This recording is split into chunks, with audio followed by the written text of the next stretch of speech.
Moi bons días a todos. Moitísimas grazas por acompañarnos nesta primeira rolda de prensa despois das eleccións do pasado 12 de xullo.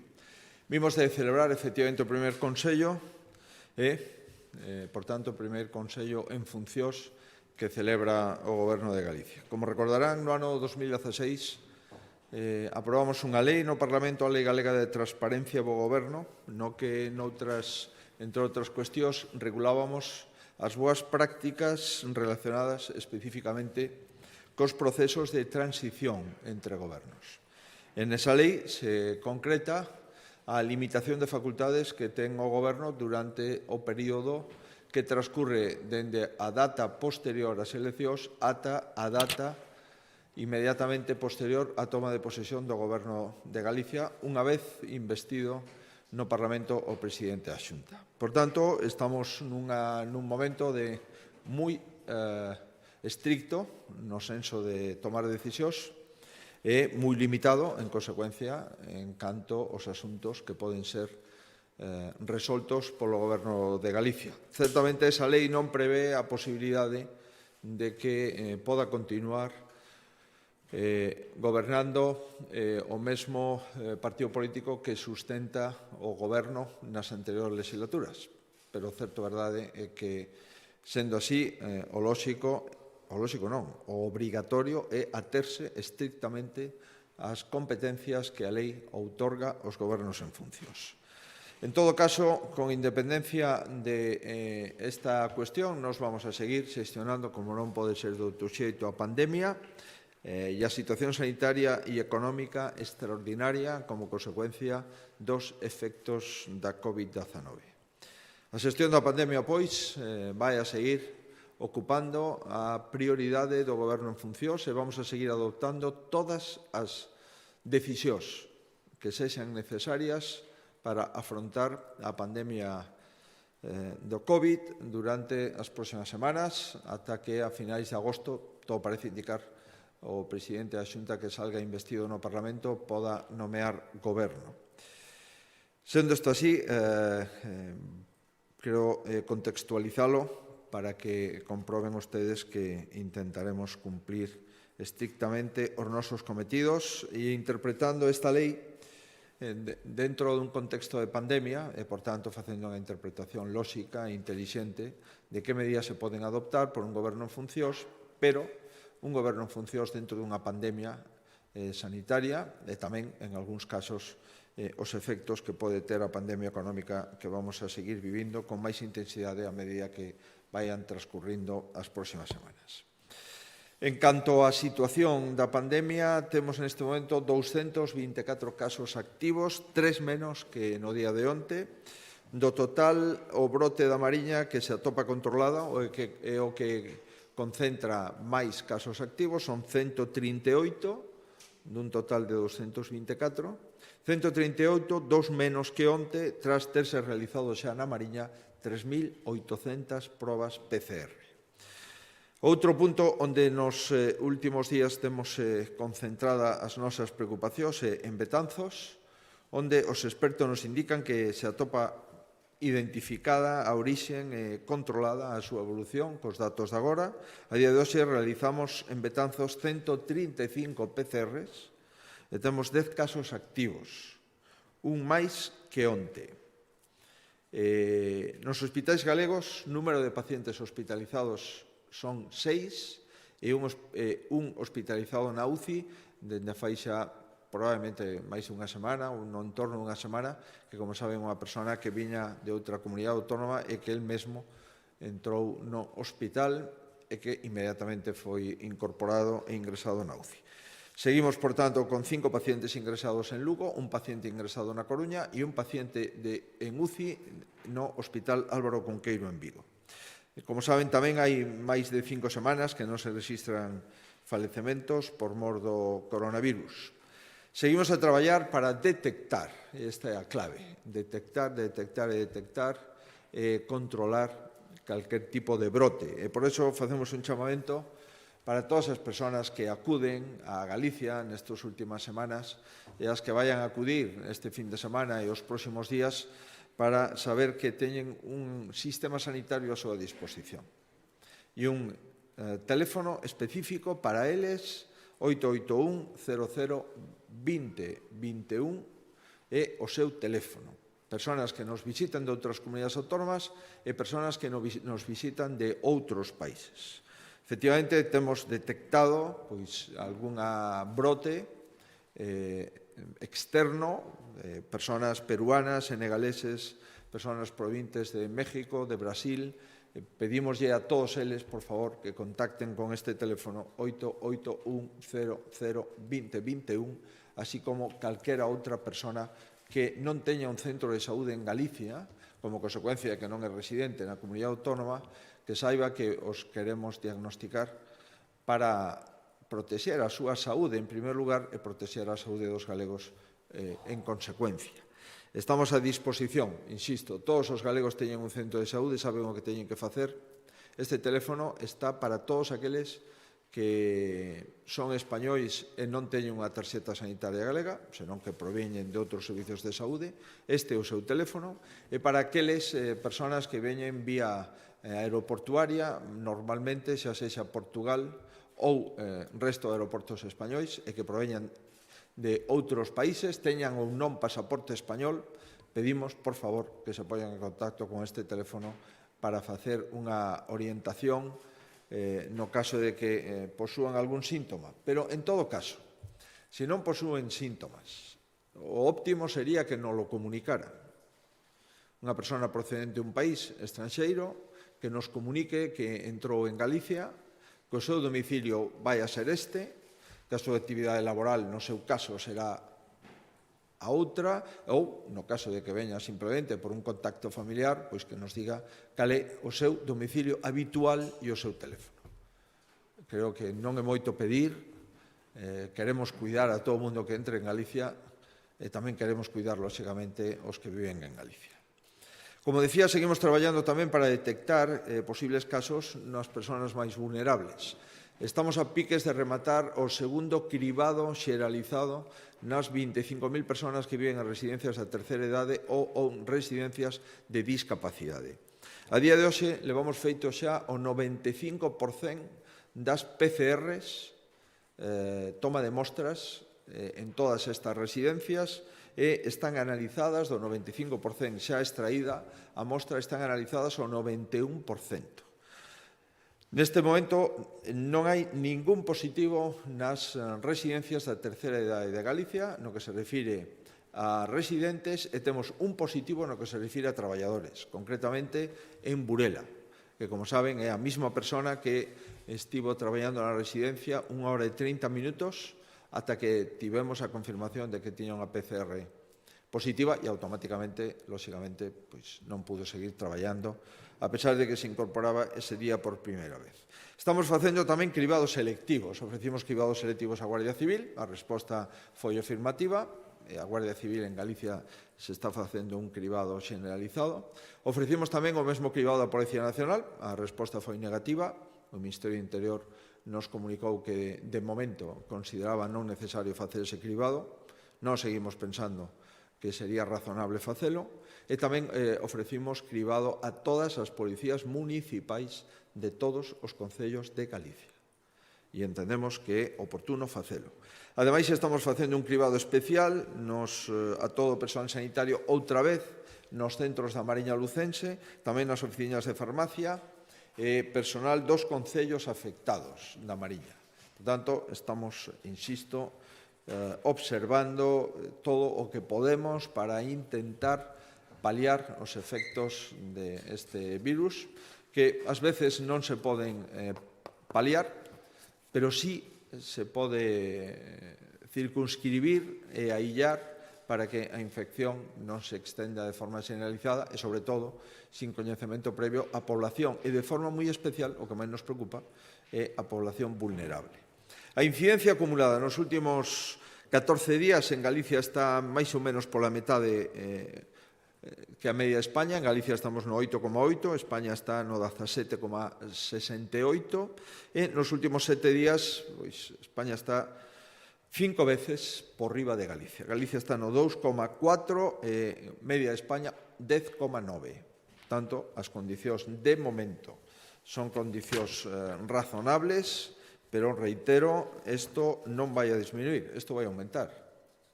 E, por tanto, todos temos que ser conscientes de que se hai comunidades autónomas en España en situacións delicadas, pois calquer persona desa comunidade pode vir, por tanto, vamos a intentar diagnosticala, protexela a ela e protexer o conxunto. Ben, hoxe, en consecuencia de todo isto, vimos de outorgar a Medalla de Ouro de Galicia, como ven sendo habitual, o 24 de xullo, aos profesionais da sanidade implicados na atención de pacientes COVID-19. A todo o personal da sanidade en Galicia que traballou e que sigue traballando cos pacientes COVID son merecentes da Medalla de Ouro, única Medalla de Ouro de Galicia 2020. Estamos a falar da máis alta condecoración que outorga a Xunta. Vai dirixida, por tanto, a aqueles que puxeron a súa vida a disposición de Galicia e, por suposto, a todos aqueles que nos cuidaron durante este tempo, desde o punto de vista sanitario no senso amplo. E que hai personal sanitario, por suposto, que é o núcleo duro do cuidado, pero tamén hai personal cuidador das residencias da terceira idade e residencias de discapacidade, que atenderon os maiores e os discapacitados durante este tempo. Como non podía ser outro xeito, este ano queremos, insisto, honrar a todas as persoas que nos cuidaron e a todos aqueles que non escatimaron esforzos, insisto, poñendo moitas veces en risco as súas vidas para cuidar os afectados por unha pandemia que acabou en centenares de vidas en Galicia perdidas, 619, e en miles de vidas perdidas no conxunto de España e en moito máis no conxunto do mundo. E que cambiou as nosas vidas para moito tempo. Non sabemos exactamente canto, pero, dende logo, será moito. Unha pandemia, insisto, que sigue activa e contra que debemos de seguir traballando. E unha das mellores maneiras de facelo é seguir cumplindo as normas preventivas. Todos os expertos coinciden en que o uso generalizado de máscara está a amosarse como unha das medidas máis eficaces para interrumpir a transmisión do virus. E por iso a Xunta foi a primeira, recordarán, o pasado 25 de xuño, en reforzar os supostos nos que era necesario o seu uso. Pois ben, hoxe damos un paso máis e seguimos perfilando e concretando e especificando na medida do posible e persuadindo os cidadáns para que utilicen a máscara xa, lamentablemente, con carácter xeral, polo menos nun momento de máximo risco de incremento de brotes. Adaptamos o acordo que adoptamos en xuño de medidas preventivas para facer obrigatorio o uso da máscara en todo momento e así, pois, hoxe adoptamos outro acordo máis. Debemos levar máscara tanto ao aire libre como nos espacios pechados, sempre que se poida concorrer con outras persoas e aínda que se poida garantir a distancia de 1,5 metros. Pensamos que temos que, polo menos durante este tempo, onde vai haber unha circulación do virus, non en casos autóctonos, que tamén, senón en casos importados, entendemos que sería bo, veremos durante canto tempo, activar e insistir no uso da máscara. Quedan algunhas cuestións excepcionais ou excepcionadas do uso da máscara, como aquelas persoas, por suposto, que teñan problemas respiratorios, tamén persoas, cando estamos con persoas convivintes, tanto en espazos abertos como en espacios pechados, nas praias e piscinas durante o baño ou cando se permaneza sen desplazarse, non será necesario o uso da máscara. Nos establecementos da hostelería, no momento de consumir, tampouco será necesario o uso da máscara. E no caso de exercicio ao aire libre, sempre que ese exercicio sexa individual e non estean en presenza de outras persoas non convivintes. Nese caso, non sería necesario o uso da máscara. No resto, sí sería necesario o uso da máscara. Se van a meter unha serie de consideracións. Recordar que o consumo de alcohol en xardíns ou lugares de esparcemento está prohibido e solamente se pode consumir no ámbito das terrazas de hostelería. Por tanto, o coñecido como botellón sería un disparate, xa o é con carácter xeral, pero sería un disparate que se poda facer este tipo de festas en lugares de esparcimento fora dos recintos das terrazas de hostelería onde están perfectamente regulados. Digo que sería un disparate poder ver como se pode celebrar unha festa nun lugar público coñecida como botellón, porque vai en contra de calquer plantexamento de uso da máscara, por tanto, de calquer plantexamento de ocio nocturno. Recordemos que os dous grandes problemas dos brotes son os casos importados e o ocio nocturno. Por tanto, pedimos respaldo e que nos apoyen neste asunto. Tamén vamos a recomendar a disminución das festas nas casas, nos domicilios individuais das persoas. Sabemos que non podemos prohibilas, porque eso supón atentar contra o dereito á reunión das casas, dereitos individuais fundamentais, pero vamos a recomendalo. Non podemos prohibilas sin autorización xudicial. De momento, vamos a movernos dentro da esfera da recomendación, pero non é razonable que aquelo que está prohibido facer nun lugar de hostelería, xa sexa nun lugar pechado ou na terraza, se fagan festas multitudinarias en lugares privados, porque, lóxicamente, o virus non entende de propiedades. Por tanto, recomendamos e insistimos en que, por favor, nas casas, durante estas noites do verán, non se produzan festas masivas, porque senón non podemos, insisto, cumplir ese obxectivo de controlar a pandemia durante os meses de verán e de maior afluencia. En fin, seguimos na loita contra o COVID e volvemos a autorizar expedientes de contratación por réximen de emerxencia por un importe de 6,3 millóns de euros nas áreas sanitarias da Coruña e na área sanitaria de Ferrol. Concretamente, vamos a comprar para toda Galicia, outra vez, 3,2 millóns de euros para adquirir 4 millóns de máscaras quirúrxicas, casi 20 millóns de luvas de exame de nitrilo e vinilo, 130.000 máscaras FFP2 e FFP3, 25.000 pantallas de protección facial e vamos a comprar xa agullas hipodérmicas ante a eventualidade, oxalá, dunha vacuna. No caso de ter unha vacina nos próximos meses, nós vamos a mercar hoxe pois aproximadamente 1.600.000 agullas hipodérmicas e outras tantas xiringas para ter un depósito garantista e estratégico ante a eventualidade de poder, en fin, se temos unha vacina, de poder implementarla. O obxectivo, como vostedes se poden imaginar, é constituir unha reserva estratégica e vamos a facelo de forma inmediata. Ben, vamos a investir outros 2 millóns de euros, como eu decía, na área sanitaria da Coruña. Vamos a adquirir 1,3 millóns de euros destes 2 millóns para adquisición de kits de PCR, kits de detección de neumonía, kits de detección de ácidos nucleicos, etc. Outro 1 millón de euros tamén para distintos servicios da área sanitaria da Coruña, tarefas de limpeza, desinfección, atención continuada nos centros de saúde e tamén na área sanitaria de Ferrol, outro expediente para intensificar a desinfección dos establecementos sanitarios. Os 6 millóns máis para o ámbito da sanidade.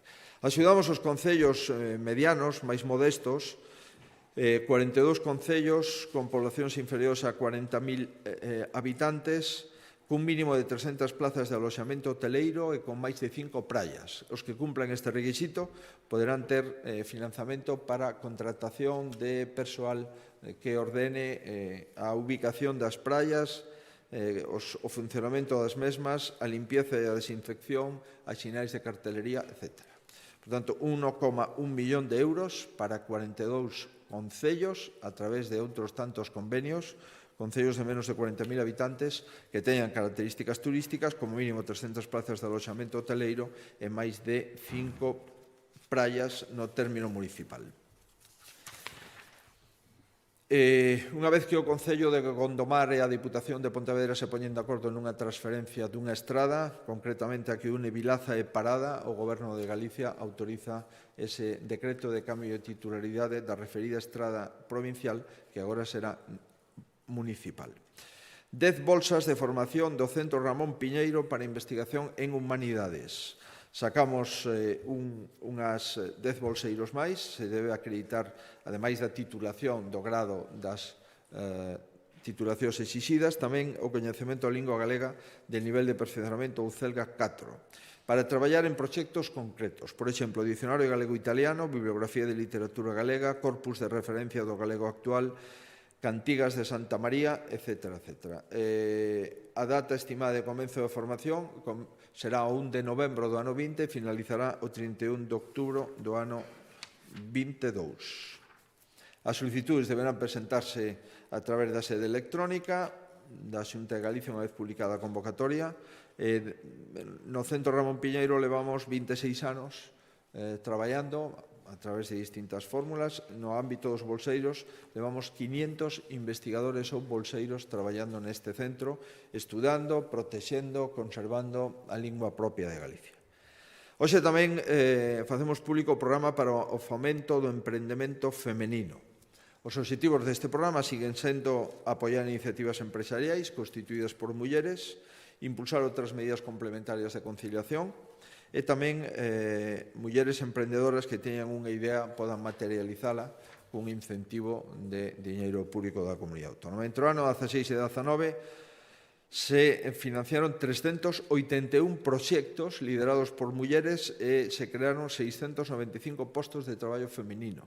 Pois ben, sacamos a convocatoria deste ano, convocatoria do ano 20, por un importe de 1.780.000 euros que se dividen nas 4 liñas que veñen sendo habitual. Liña Emprende, que promove a posta en marcha de novas iniciativas empresariais para a creación de emprego. Liña Innova, que atende a cuestións de innovación. Liña Activa, que favorece a reactivación ou o inicio de pequenas empresas ou microempresas, e outra liña ITEF, que incentiva iniciativas empresariais de contido científico ou base tecnolóxica.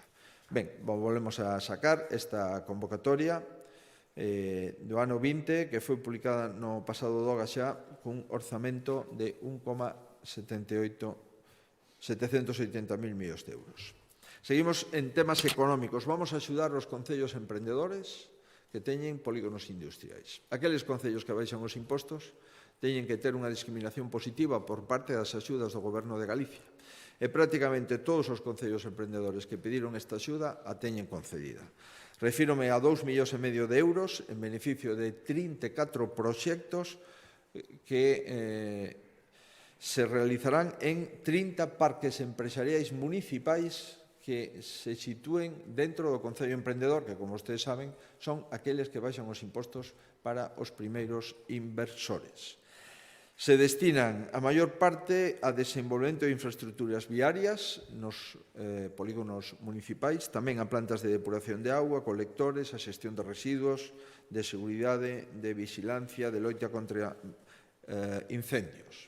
Por poñerse un dato, por exemplo, en Ribeira, pavimentación do vial e beirarrúas do polígono industrial de Xarás. En Cambre, renovación do emisario da rede de saneamento do polígono Espírito Santo. E tamén, por exemplo, en Monforte de Lemos, mellora de infraestructuras viarias no polígono de Reboredo.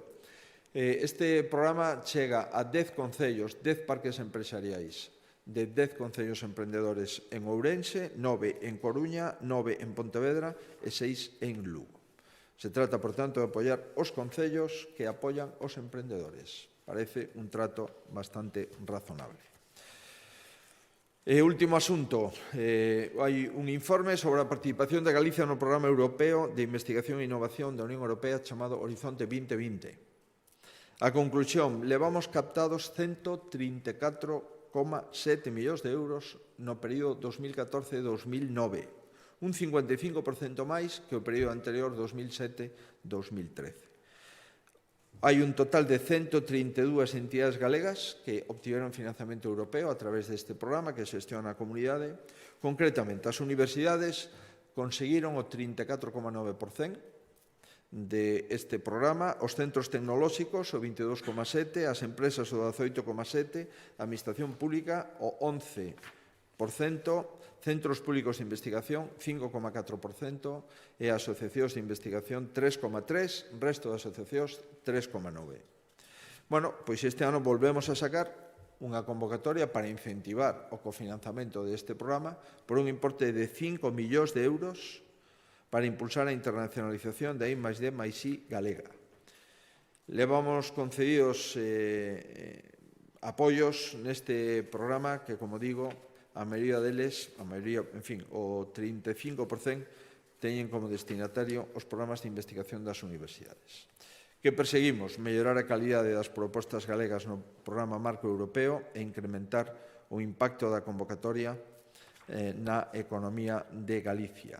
Vamos a seguir traballando e poñemos 5 millóns de euros a disposición para o ano 2021 co obxectivo de seguir captando e cofinanciando fondos europeos, que non foron poucos, 134,7 millóns de euros para universidades, centros tecnolóxicos, administracións públicas, asociacións, etc. Mais nada, isto é todo. Moitísimas gracias.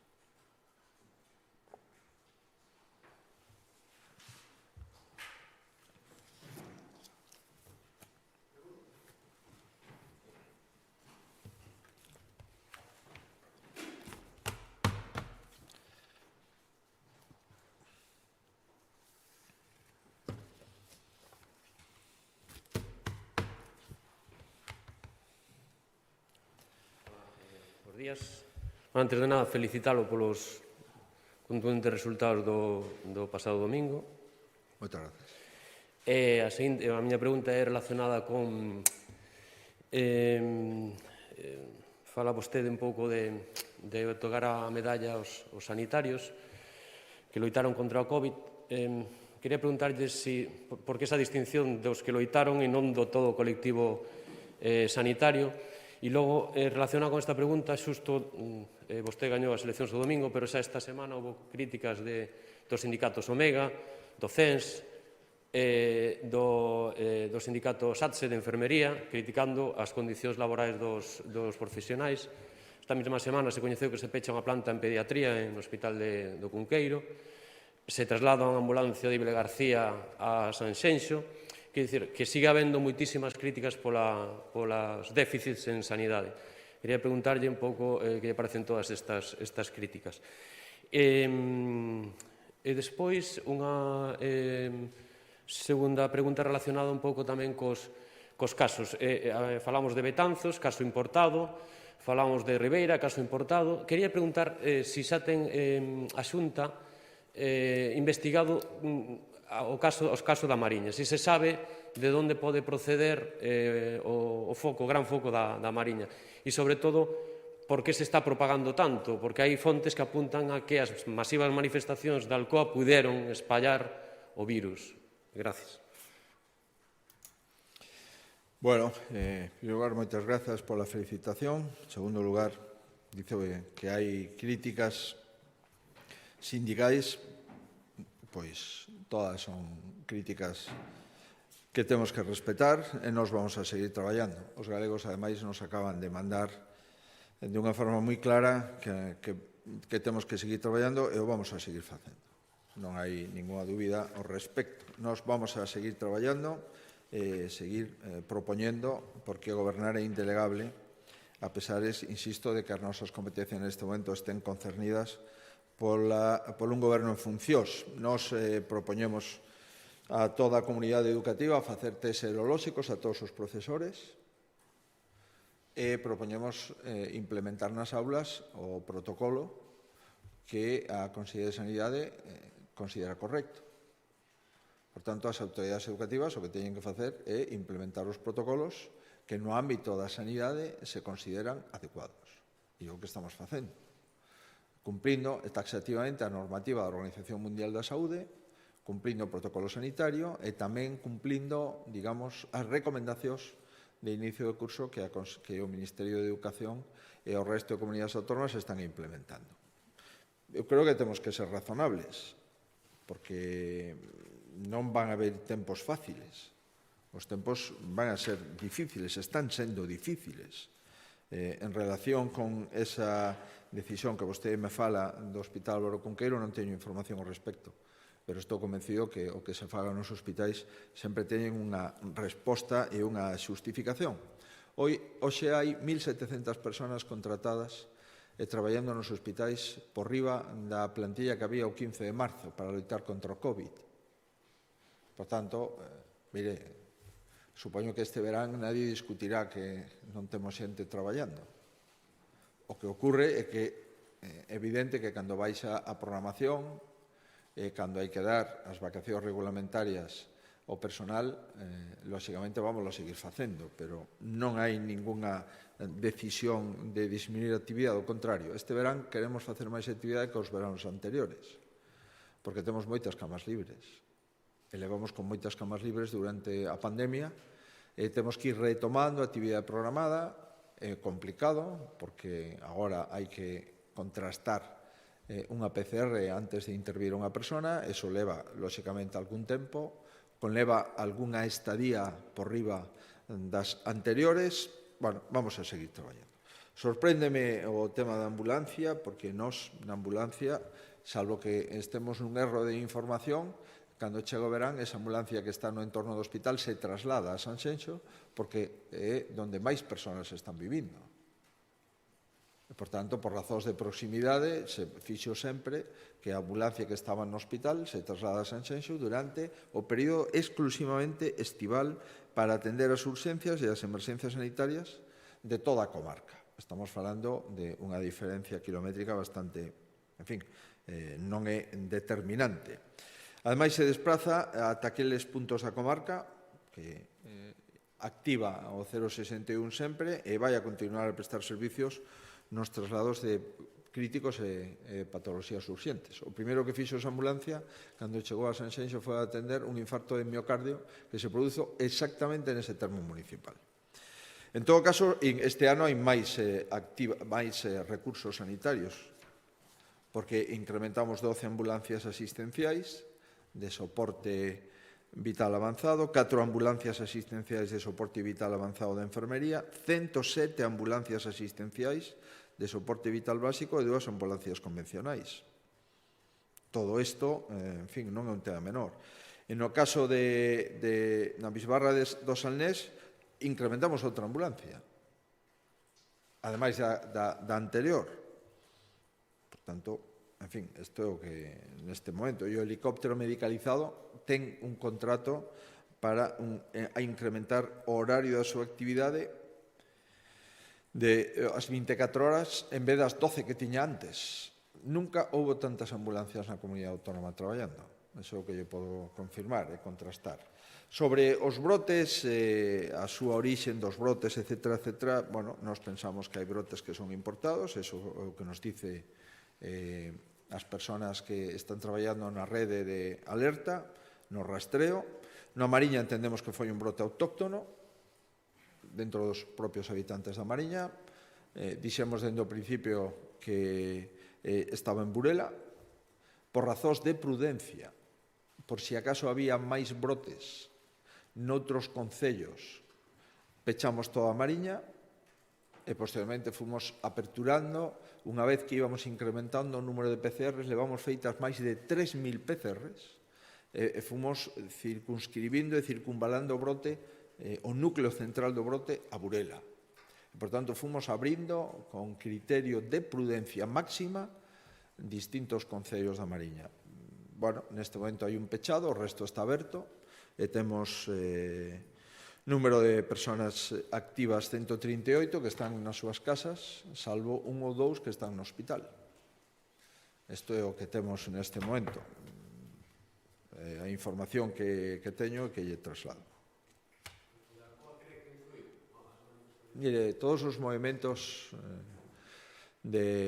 masivos sempre teñen un risco, eso é evidente, non? Na Mariña, ademais, é un lugar onde viven 70 e pico mil personas que teñen unha relación entre sí. Hai un hospital único na Mariña, Alcoa é, sin dúbida, un excepcional centro de traballo do seu punto de vista de plantilla. Hai moita xente que traballa en Alcoa e vive en Foz, que vive en Burela, que vive en Cervo, que vive en Viveiro. Por tanto, hai unha zona especialmente intracomunicada dentro de Galicia e é unha zona moi grande. Estamos falando de máis de 77.000 personas. Pero o que nos preocupa, volvo a insistir, é activar, ser conscientes de que o virus está aí, e hai comunidades autónomas neste momento que están pasando mal, e dentro de algún tempo podemos ser nós os que o estemos pasando mal.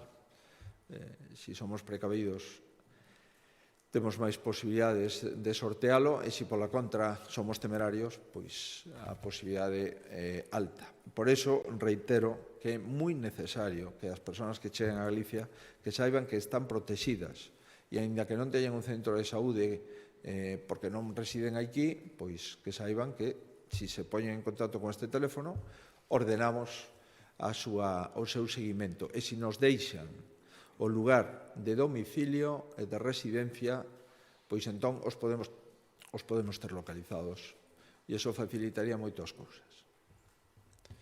Moi ben. Perdón.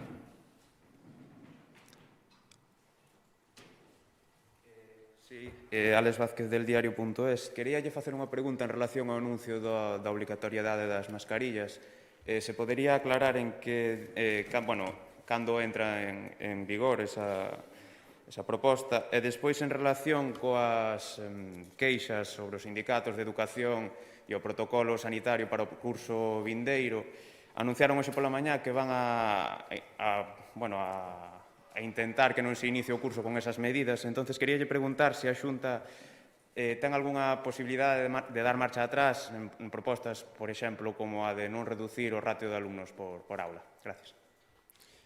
Isto entrará en vigor, está sendo neste momento perfilado desde o punto de vista de recomendacións por parte da asesoría xurídica para non entrar en contradicións con dereitos constitucionais.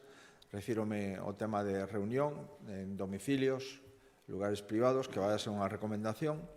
E tamén estamos, neste momento, a proposta do Consello da Xunta, se está redactando o parágrafo referidos ao que comúnmente se chaman botellóns para volver outra vez a solicitar e deixar claro que xa están prohibidos pola lei anterior, e neste caso volver a deixalo claro para que as policías urbanas, as policías municipais, teñan un recordatorio especialmente explícito. Hai policías fantásticas que están traballando con moitísimo rigor. Creo recordar unha delas, por lo menos na última semana, nesta non o sei, na anterior, vin como actuou con absoluto rigor, que foi a Policía Municipal de Vigo, que clausurou distintos emplazamentos e distintos lugares. Quero felicitar a esa Policía Municipal e con ela a todas aquelas que están traballando pola saúde pública. Supoño que a entrada en vigor será inmediata. Se podemos que entre en vigor mañá, sería mellor que máis tarde. En definitiva, simplemente nos adiantamos, recordarán que antes a regla era distancia de 1,5 metros e no caso de que non fora posible, máscara. Dende o 25 de xuño a regla é máscara e a segunda a distancia física de 1,5 metros. Agora, o que intentamos é xa concretar un pouco máis que é necesario a máscara en espacios de aire libre e pechados, cando hai circulación, cando nos vamos movendo, que é necesario poñer, cando hai persoas, hai que poñer esa máscara, cando hai persoas non convivintes, aínda que se poda manter a distancia de 1,5 metros, nos vamos a propoñer a utilización da máscara. Porque estamos nun momento en que hai moitísima moito risco en que, aínda que o turismo non estea como nun suposto normal, de unha tempada normal, pois hai xente que está, lóxicamente, sendo ademais ben recibida entrando en Galicia, e hai persoas de outros lugares do mundo que están viaxando a Galicia. Insisto, temos neste momento peruanos, senegaleses, persoas, algunhas delas españolas con pasaporte español procedente de México, de Brasil. Bueno, é necesario propoñer isto. Si as cousas se calman, veremos que ocorre despois do verán, pero neste momento é prescindible. Volvo a reiterar, mire, Galicia é a comunidade autónoma con máis profesores por alumno de España. Por tanto, eu pido simplemente un pouco de mesura, de responsabilidade. O protocolo sanitario é o protocolo máis amplo no ámbito de educación, polo que me dice a Consellería de Educación, o máis amplo de España. Ten 97 folios o protocolo sanitario que queremos implementar na educación. E nós simplemente pedimos un pouco de, de posicionamento razonable. Non pedimos outra cousa que intentar empezar o curso sendo razonables. Non creo que haxa moitas diferencias entre esta comunidade autónoma e outras. Hai comunidades autónomas onde teñen moitos alumnos por profesor. Nós somos a comunidade con menos alumnos por profesor. E, por tanto, nos gustaría coñecer exactamente en que consiste as discrepancias, porque se tú te levantas da mesa simplemente por presentar unha proposta, está claro que hai dificultades para coñecer as discrepancias. Reitero unha vez máis que vamos a traballar todos e que non é fácil o que está por diante. Vamos a ver como se pechan os fondos europeos, vamos a ver que capacidades vai a ter España nos próximos meses, descoñecemos o teito de gasto do ano 2021, non existe, e estamos en xullo, tiñamos que ter xa as entregas a conta para confeccionar o presuposto, non as temos. En fin, este país, neste momento, desde o punto de vista da pandemia, evidente como está, e desde o punto de vista económico, pois non lle oculto a preocupación, porque estamos a mediados de xullo e non hai ningunha administración pública en España que saiba o que ten que facer nas contas do ano 21. Cando o lóxico era deixar feito o esqueleto das contas públicas no mes de xullo para matizalo en setembro e presentalo en outubro. De momento non temos ningún solo dato. Sí, sobre o uso das mascarillas, eu quería saber como se traduciría en termos de posibles sancións, punitivamente, digamos, non? Entendo que ahora pasa a ser obrigatorio salvo en excepcións moi puntuais, e, bueno, como se manexaría isto en términos de sancións? Vamos a ver, nós seguimos insistindo no Ministerio de Sanidade que é necesario facer un plan de brotes en España uniforme, coordinado. En segundo lugar, que é necesario modificar a lei. Mire os problemas que tivo fai uns días a Comunidade de Cataluña. É dicir, un presidente autonómico que teña que tomar unha decisión e que cada decisión que tome teña que ir a un xulgado, pois é, como comprenderán, unha cousa impropia nun contexto de pandemia. Se fora un contexto excepcional que pode ocurrir nun municipio determinado e que non hai esa generalización do suposto excepcional, entendemos que, lóxicamente, ante excepcións, temos que activar medidas excepcionais. Pero é que neste momento a pandemia non é a excepción, é a regra. Estamos en pandemia en todo o país. E, por tanto, non ter un instrumento xurídico para que as autoridades de saúde pública das comunidades autónomas podamos tomar decisións no ámbito da alerta sanitaria sin necesidade de acudir a un xulgado, entendo que é un erro estratégico e un erro no que o goberno insiste e persiste, o cual nos sorprende moito. E en relación co réximen sancionador, o lóxico é que no país tamén teñamos unhas propostas comúnmente admitidas para que unha persona que vive na comunidade X e acude á comunidade Y a pasar unhas vacacións, que poda ser unha sanción distinta nunha comunidade ou noutra, polo mismo feito e ante a mesma situación. Portanto, nós volvemos a reiterar, sería bo que o Goberno Central, que o Ministerio de Sanidade, no momento máis difícil da pandemia, que é abrir fronteiras interiores da comunidade e exteriores da nación española, prácticamente a maior parte do mundo, que non haxa un contacto previo, que non haxa unha proba, aínda que sexa unha proba común ou a máis extendida, nada, cero. A verdade é que estamos nunha situación de traballar sin ningún tipo de rede para garantir a saúde pública dos cidadáns. E o que nos está pasando cos brotes é que, efectivamente, aí a excepción é que sexa un brote autóctono. De momento, a regla é que son brotes importados. Por tanto, chamamos a atención ao respecto. Sobre a sanción concreta non lle podo informar porque non a sei, pero ao finalizar a rol de prensa lle podemos dar as cuantías concretas. Pero aí necesitamos a policía, obviamente. A Policía Nacional e a Policía Urbana.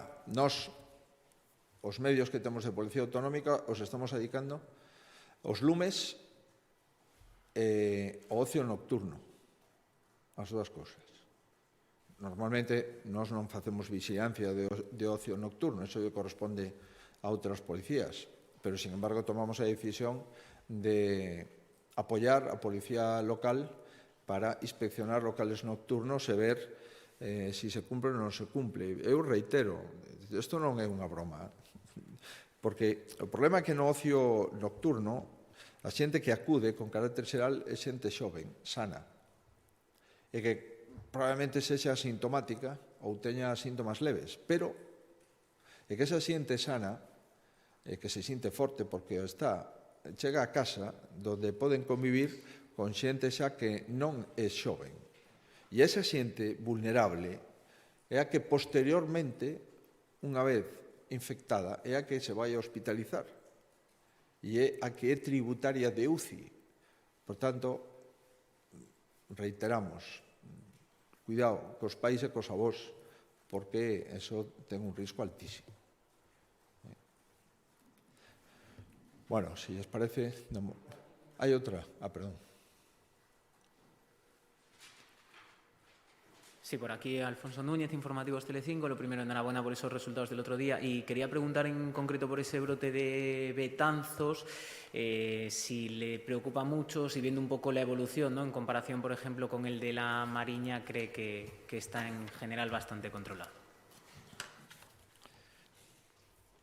Vamos a ver, probablemente le puedan dar más información de la que yo tengo en este momento. Nosotros creemos que en Betanzos el brote posiblemente sea un brote importado de otra comunidad autónoma. De momento hemos detectado 10 casos positivos. Este es el dato que tenemos antes de entrar en el Consejo de la Xunta. Y número de contactos en seguimiento tenemos 59. Esto es la información que tenemos de Betanzos.